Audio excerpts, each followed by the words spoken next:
Welcome to Brazen Education with Educator Barnes, a podcast with a focus on speaking your truth, being transparent to help others, and having no shame about it. Because we can't move forward until the truth is known.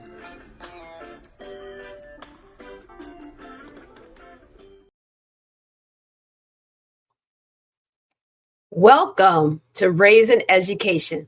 This is a special episode of our podcast. I'm going to talk about a different lane of my work. So it may seem like it's not connected to my overall work, but as you listen along, you will probably understand that it's very much ingrained into the work that I do. And because of the work I do, it explains why I created this company that I'll talk about today on this podcast. So let's get into it. Many of you know me as Educator Barnes. Most people know me also as Shantae Stockton Barnes, who is the co-founder of Brave Brothers Books. I co-founded this company with my husband, Jermaine Barnes. And there was a reason why I felt so strongly that I, who at the time of the founding of this company was an elementary school librarian, felt so strongly about founding a company while I was working full-time as a school librarian. So to get to why I decided that this was necessary, I need to take you back in my education journey. So I went to Purdue University. I graduated as an English education major. I left there with licenses in two areas, reading and English language arts. And those are two separate teaching licenses in Indiana. I taught middle school English for several years. And one of the problems that I constantly came across was struggling to find diverse texts.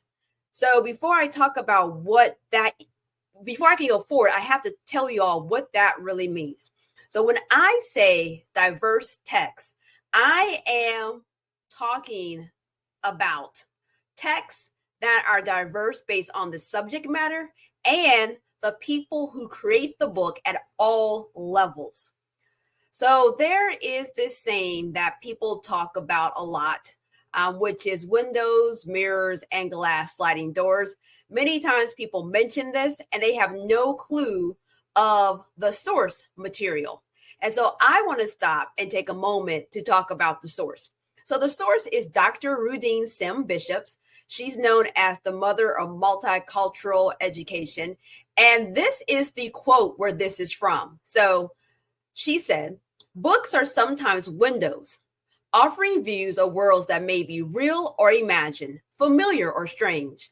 These windows are also sliding glass doors, and readers have only to walk through in imagination to become part of whatever world has been created or recreated by the author. When lighting conditions are just right, however, a window can also be a mirror. Literature transforms human experience and reflects it back to us.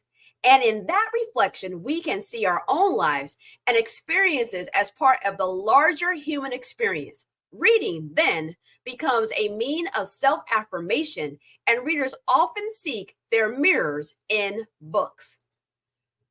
A lot of times in the diversity conversation, you hear a lot of representation matters, and it does. But a lot of times we get stuck in the racial aspect. And when I think about my publishing company that I founded with my husband, I'm not just thinking about race. I'm thinking about gender. I'm thinking about sexuality. I'm thinking about ability. I'm thinking about disability. I'm thinking about age. Diversity is just differences and ways we categorize people. And I want to make sure that the books that were hard for me to find as an English teacher are now there. And for years and years and years, I wrote about this issue. I am an education writer. So I wrote about this issue so much so that many times when people come across me in real life, they ask me about some article that I wrote. And they're like, that really stuck to me. I used that to get my principal to give us a bigger budget, to get more books. And that's great. But that's just really throwing a penny into the big pond. And I wanted to make a huge ripple effect when it came to this work. So I felt like I had to actively be part of the solution of doing something about what is happening out here where we don't have access to what we need to create the books that really show our lived experience to other people, but also so we can have insight into someone else's lived experience. And when I'm speaking about diversity, I also mean nationality. That means publishing people who come from different places as well, because it would be great if we all could travel around the world. It would be great if we all could walk in each other's shoes. But sometimes that isn't the case.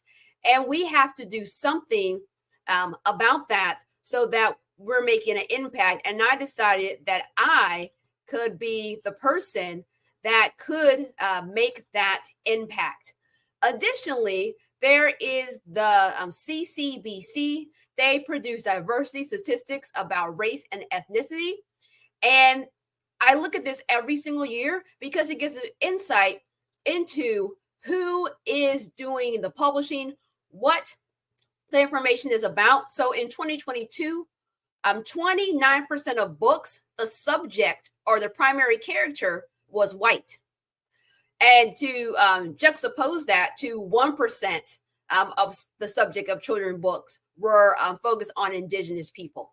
And I know that is just two big categories, but when I'm also looking at books that I want to see in the world, I look at what's already out there and think about what's already out there that I can add a little bit of value to.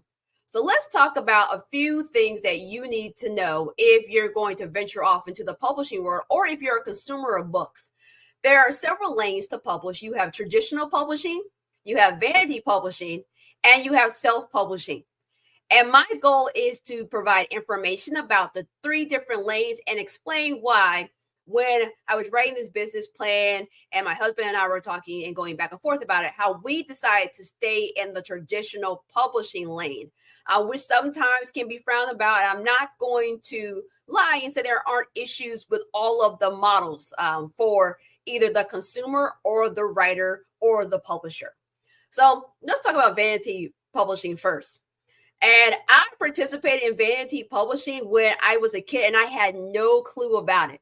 So back in the day, you would get this junk mail in the mail, right? And it would send you something and it would say, send in, you wrote a poem, you wrote a story, send this in and you might get published. So at the time, I wrote a lot of short stories when I was a kid and I read a lot of poetry.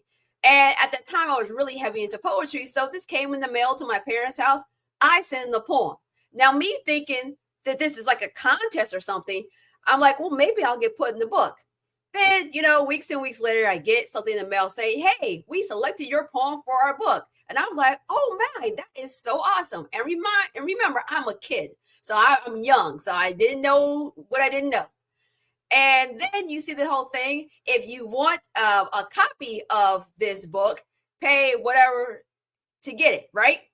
So that's when I was like, why do I have to pay? Like, what is this? And then as I got older, I found out that that's considered vanity publishing. And that's when people provide some type of compensation when they are being published or featured.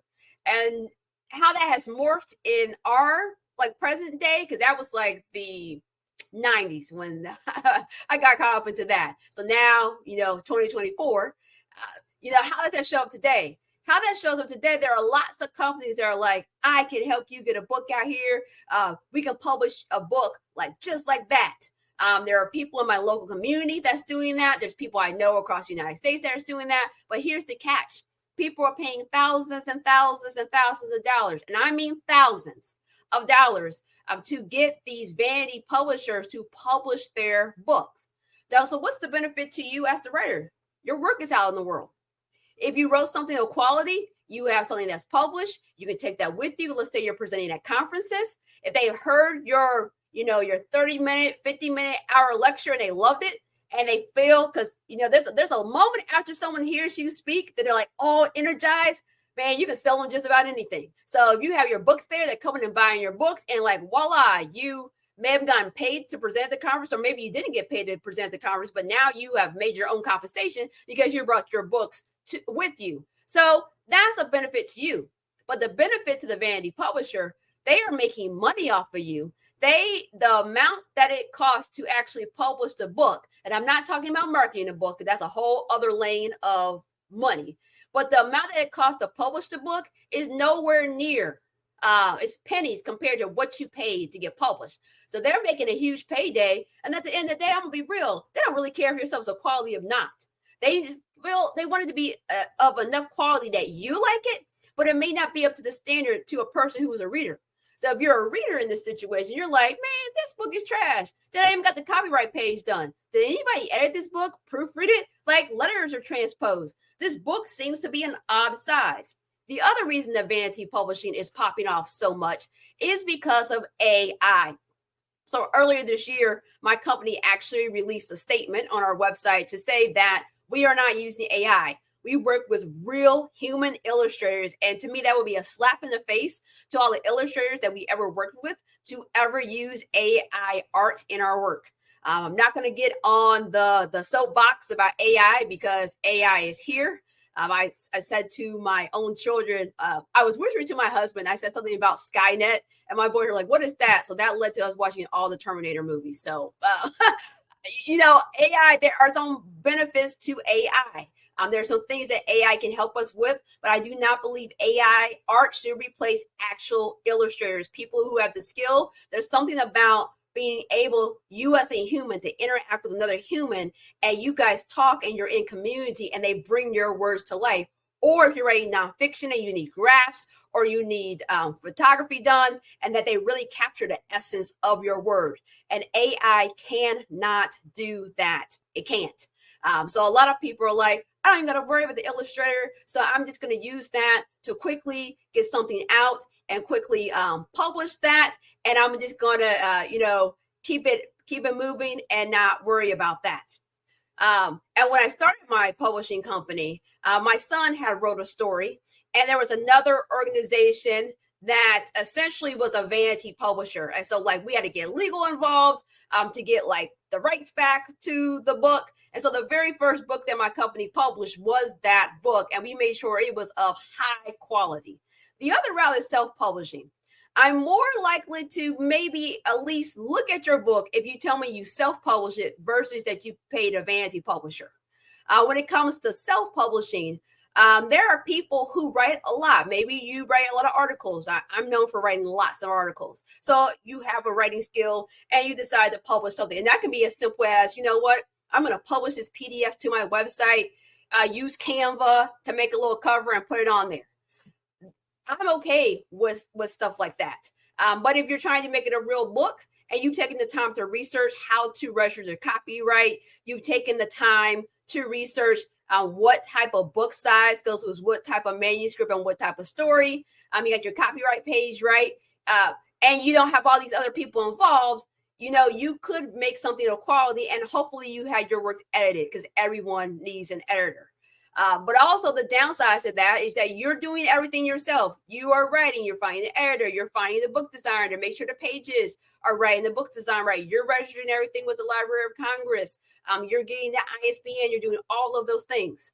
So when I decided to create this company with my husband, I said, we have to go the traditional publishing route. And so that meant we had to put up capital up front. We had to put up money up front, but I had saved up for this. So it was, I was an English teacher for a while. Then I worked with multilingual learners. Then I was a literacy coach at both the elementary and high school level. And then I was a school librarian. Being a school librarian, my only job was to make kids love to read. So from kindergarten to sixth grade, I was selling them books like it was $100 bills. That was my job. So I was so full of loving what I was actually doing that it gave me the time to actually create and brainstorm and dream. So side note, if you're working somewhere and your job has bogged you down so much that you can't create, you can't brainstorm, you can't dream, then that might not be the place for you. So that job, although it was a short tenure for me, it gave me the time, the brain space to create this. So with that, I want to get a little bit into what our publishing process is. And this video will also appear on Brave Brothers Books website, because a lot of the questions I'm about to answer right now are questions that people write in to ask us all the time. And many times there are people that write in because they listen to me or at a conference. They've heard me, speak at different places. They've read something I've written and they see in my little bio that I have this publishing company. And I said to myself, A, I would love to just tell people because there's so many educators I come across that want to write and they want information. But also, B, I am a busy person. So I try my best to answer all the emails. But a lot of times it's just literally like copy and paste. So hopefully this video with all my enthusiasm will answer all these questions. The first thing, we have a submissions process. When you're working with a traditional publisher, you either have an agent who is like trying to get your stuff published somewhere at a publishing house, or they may have a submission process, or you may query. So query is when you are, trying to pitch your work to someplace. With us, we have a submission process. For 5 years, we've had open rolling submissions. 2024, because we are doing well, my husband and I was like, we need time of the year where the submissions are closed. So we have decided that during the summer, and so we mean the literal summer. So when the summer solstice starts until fall happens, we are closed for submissions. And that gives everyone, all the wonderful people that work with us at Brave Brother Books, it gives them time to actually mentally rest, because we have been cranking out books across these last 5 years. And I want to make sure I'm taking care of these wonderful people who I love so much, that bring so many stories to life. So we have a submission process. If you're submitting to any publishing house, whether it's my business, somebody else's business, read the submission process. Most of the time, all the information that you need is there, and you have an idea of what they're looking for. So for example, my company does not publish erotica. That's not something that we do. Another thing my company does publish, we do not publish books where animals are the main characters. Market research shows that the outside of white children being the subject of books where animals are the character is a high possibility. Enough of that. I want to put out more human stories. So we don't accept any of that. But we have published, children's books. We have published plays. We have published poetry. That alliteration almost got me there.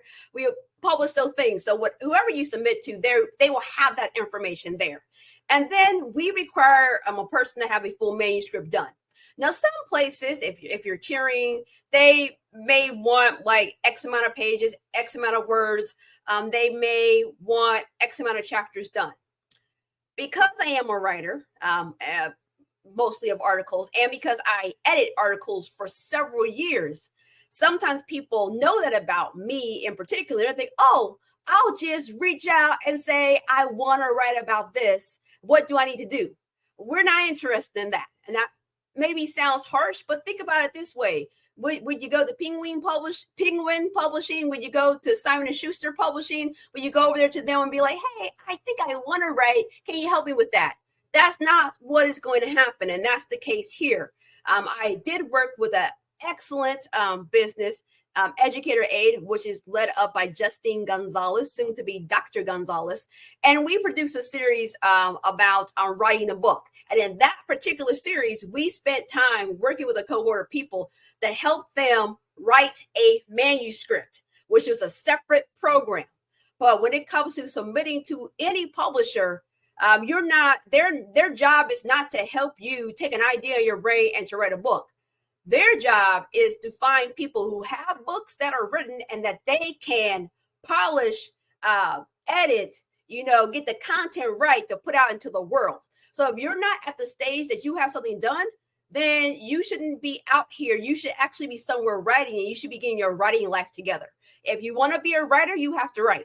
And a lot of times when people reach out to me, they're like, well, like, what do I do? Right. It's like when people want to get fit and they're like, what do I do? And the trainer says exercise.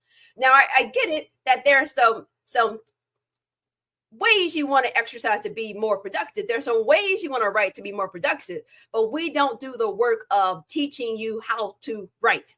Now, we do make sure work is polished when it goes out. So we require a manuscript to be done. You actually submit that manuscript and you fill out some demographic information. We track demographic information because our tagline is diverse books for all readers. We want to make sure that we have people from different walks of life. So one of our books, the person lives with autism. It was important to us to not just support what you would call neurotypical writers, but also support writers who are not neurotypical and getting their works out into the world. We also publish adults and we also publish children. So that's also important. And sometimes children want something quick, fast, in a hurry, and we let kids know, like we let adults know, our process takes 2 years. And people are like, 2 years? Like, that's too long. Most of the time when I have picked up books and someone said they made it in less than a year or a few months, I find egregious errors and problems with the book. And I'm like, yeah, maybe you sold this book really fast and you got that fast cash, but do you got sustainability across time? Well, 20 years later, will someone want to buy your book and recommend it? And that's the staying power of books. You want people to keep wanting to buy your book over time. So, for example, if they buy your book, so I was a librarian, right? One of the things I had to do was reorder books because so the book was popular, like Diary of a Wimpy Kid, or I can't. Why is all the books slipping my mind right now? But that's the one that I rebought frequently on Rick Riordan's books. I would reorder that. But if I get books, they're falling apart, they have issues in it after I order it, I am not going back to reorder your book. So now you got a one-time sale, and that's not what you want. So you submit it in, our team reviews it. It's a team of people. So a lot of people like, I know Shantae, or they know my husband. I know Jermaine Barnes. Others talk to him. They definitely gonna publish me. It don't work like that. And trust me, we have rejected family members, friends that submitted, and we have a standard thing that comes out that tells you, and we do give some low level feedback. We don't go and edit up the thing and say, do this, change this, do that, because that wouldn't be good use of my time or your time, especially because we're still not going to publish it. So we put that out there to say that knowing us or anybody that works with us does not guarantee. We have a process. We have people who look over it. We look at, we do some market research. We see like what the market says. We also try to make sure that it's unique, because a lot of times people are just doing multiple stories that have already been done. Like we need a new story now. Or it's not done in a unique way that adds value to the conversation that other stories have already told. So we look at that. And then, we send either yay or nay, you get something for us. So if we said no, not at this time, you get a message from us, and it also says do not resubmit to us until 6 months after this rejection notice. The reason we went to that was because what would happen was we would reject somebody and they would resubmit the whole thing, like they changed it or something, cleaned it up or whatever, or they would just send a whole bunch of manuscripts trying to see which one we're going to pick. I'm like, no, we don't got time for that, because what you need to do is go back and write. And also, if we reject you, that doesn't always mean that what you submitted wasn't good. It may not be a fit for what we do here in our brand and our mission. So do not let a rejection be a stop. Because we always say that we hope you resubmit again in the future after 6 months. And we also want people to know that they can try somewhere else because someone else may love the story. So let's say we say, yeah, come on. You sign a contract. That is typical. With our company, we get 60% of the profits of every sale of your book. You get 40% of the profits. Now, typically in traditional publishing, the publisher may get 80% and the person gets 20%, or the publisher may get 90% and you may get 10%. So we try to have that type of model going on for right now. That may change in the future, but for 5 years, we've been able to keep it at a 60-40 split. The person who writes the book, once it gets published, they get to buy it at for themselves, not at the retail price, but at a highly discounted price. A lot of times people tell me with Vanity Publishing, they have spent thousands and hundreds and thousands of dollars buying their own book, which is ridiculous, because when publishers and bookstores buy your book, if your book's for sale for $20, they're not buying it for $20. So you shouldn't be buying your book for $20 if you went through the process. And then some publishers, they give you like a advance, a bonus and stuff like that. We don't do that. We just split all the profits from all the sales. Speaking of, how do we distribute the books? We do them globally. Our books are in libraries in different places across the United States. They are also in bookstores, so physical bookstores in some places where you can actually go in and grab the book. And then we also have it online. So we have, like, our poetry book is selling really well in Germany. We don't market in Germany. We don't know why or how it's selling there, but it is. So that's really cool. So our books are selling around the world. And many times with vanity publishers, all they're doing is using Kindle Crate and it's put it on Amazon. If the only place your book is on Amazon, you're going to have a huge problem with libraries because you want libraries to have your book. Now you're probably thinking to yourself, well, so I live in Indianapolis, and so you have Indianapolis public libraries, you have Central Library, and then you have all these different libraries across Indianapolis. Well, they may buy 5 or 6 copies of your book, but if someone comes in and reads your book for free in the library, they might in the future pay to buy your book, which is why we want our books in libraries, and we want librarians to be able to buy them. If your book is only on Amazon, that is not the system through which libraries typically buy their books. Now, I know some librarians who work for public libraries, and if they really like the book and they really want it, they'll go through that process, but then they are buying it at face value, at retail value, and that's not what they want to do because they have budgets. They want to be able to buy it for that discount, and they can't get a discount if your book is not globally distributed through the channels through which libraries buy their books.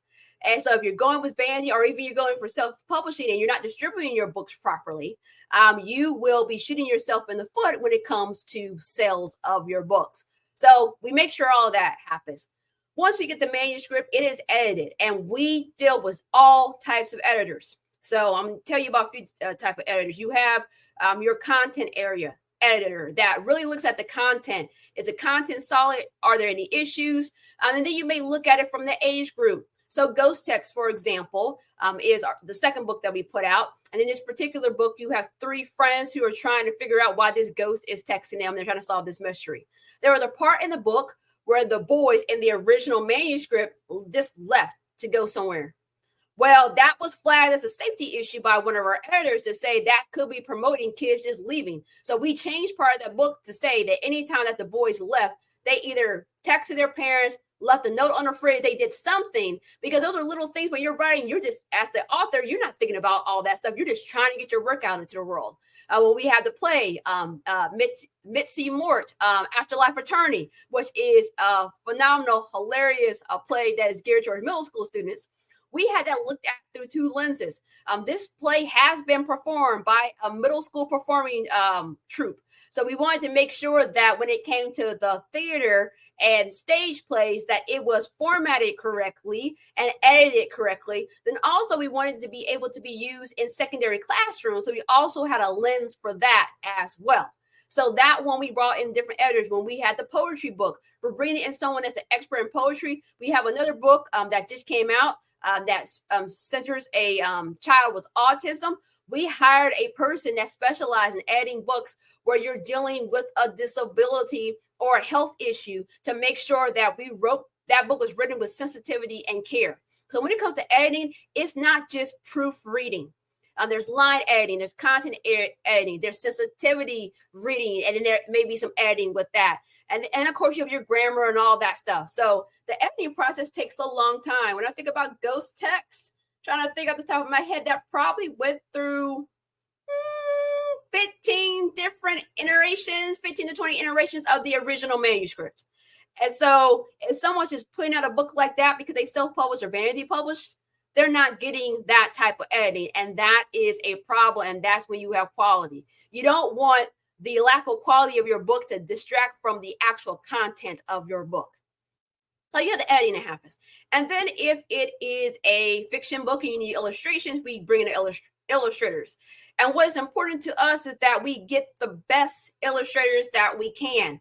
So we have some books where the characters have Afro textured hair. So we want to make sure that they can do it. So when we have illustrators come in, we ask them to do different things like, can you submit an image of your illustration of an Afro textured person with an Afro? Can you submit somebody that has a fade? Can you submit somebody that has braids or locks or 2-strand twists? Because what we're not about to do is have a great story and then have some janky, subpar illustrations. One of the things that we get a lot of praise about are how great our illustrations are in our books, and that they appreciated that our characters didn't look stereotypical, and that when it came to hair, regardless of the texture of the hair, that it looked appropriate and it wasn't like I say it this way. Sometimes you look at books and you have levels of melanin, right?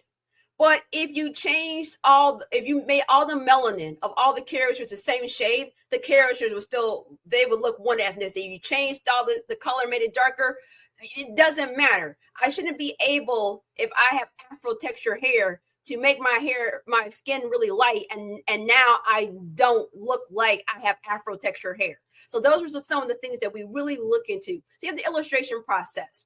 And then there's a back and forth because we want to make sure that the author loves the illustrations, because there's nothing worse than loving your words and hating how your words are brought to life. So there's some negotiation on that. Then after that, we put it into the hands of our wonderful book designer. Our book designer makes sure that each book has its unique look. There are some books I see, I'm like, I know AI was used to create this because all your books look exactly the same. And the one thing about AI, especially when people are using AI to generate audiences in the background or crowds, here's a challenge for you. Look at the noses.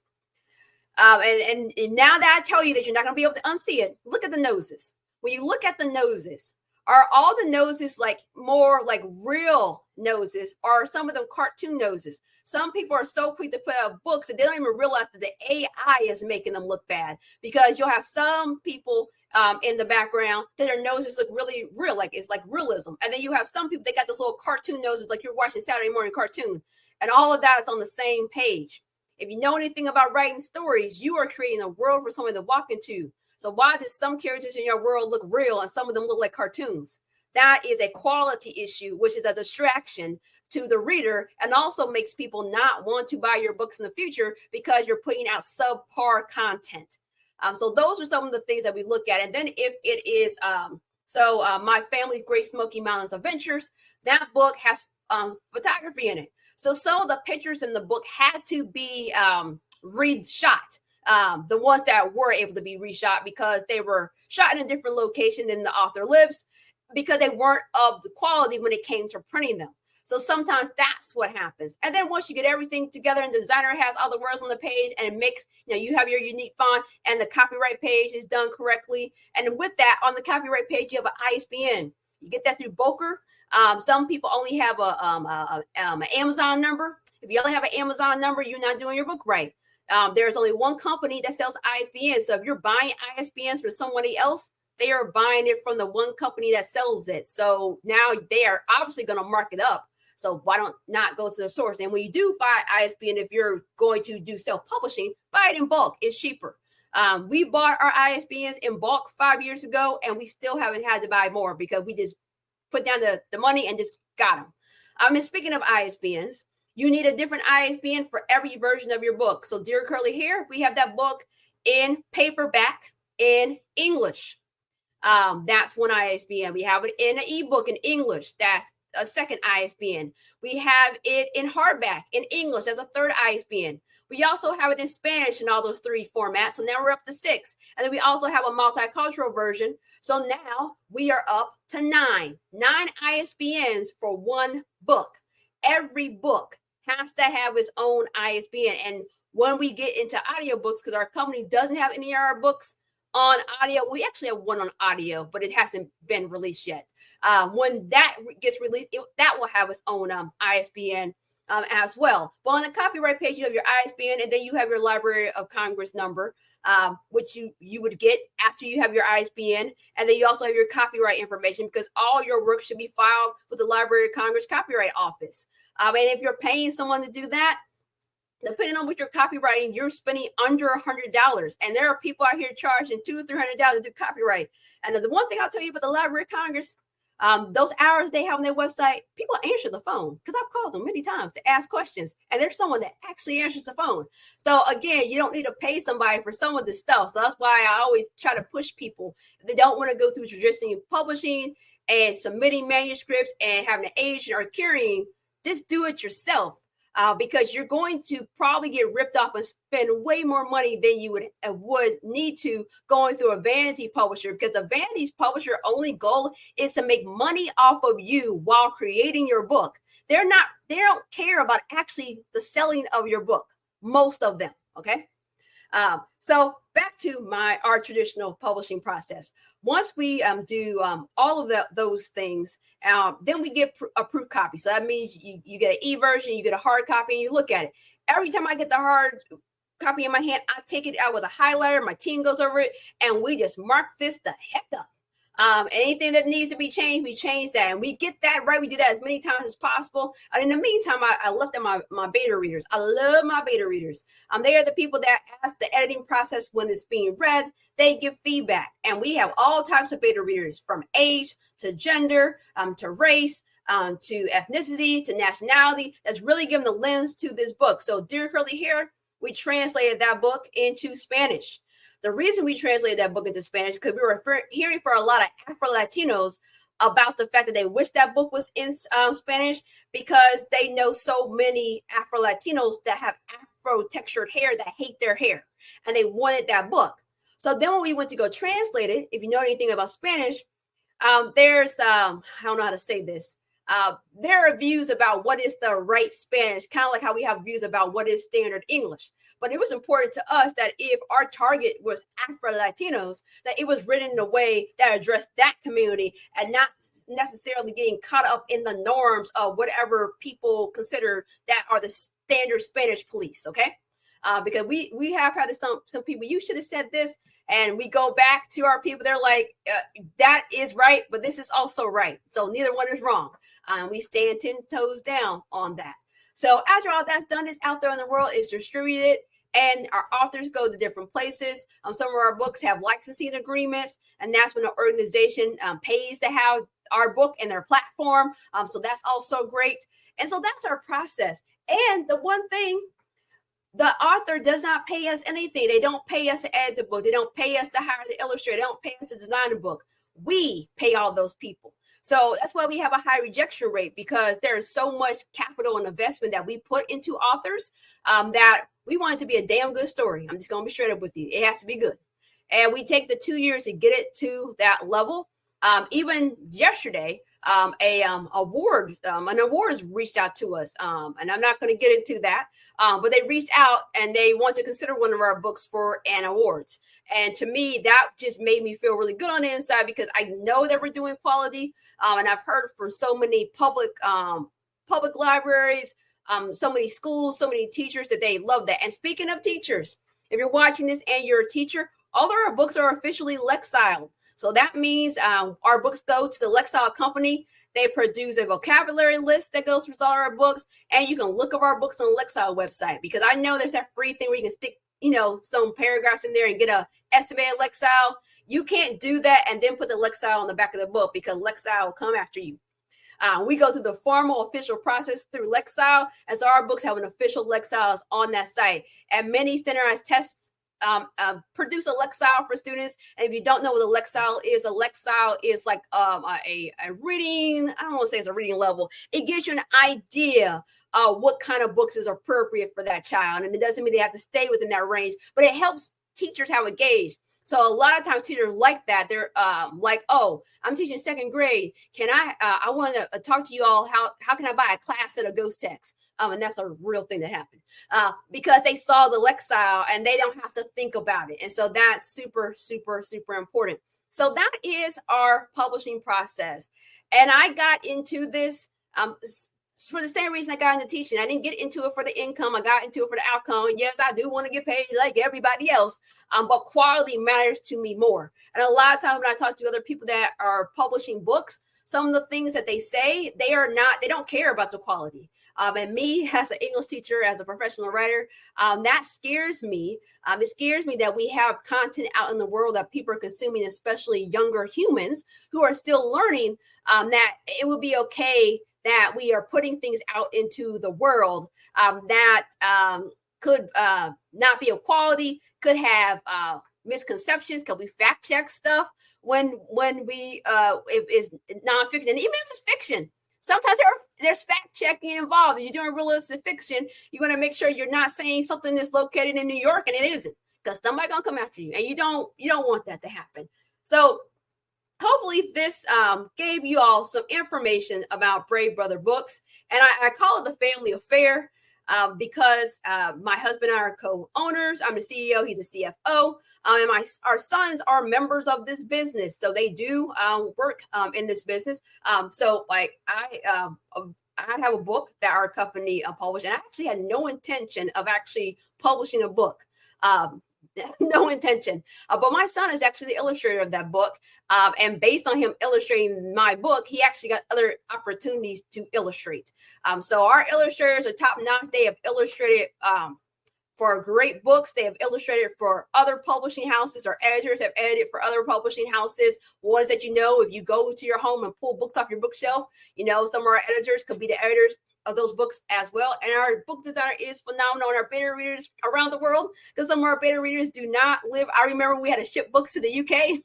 Some of our beta readers do not live in the United States. So I love every person that has joined our journey for Brave Brother Books.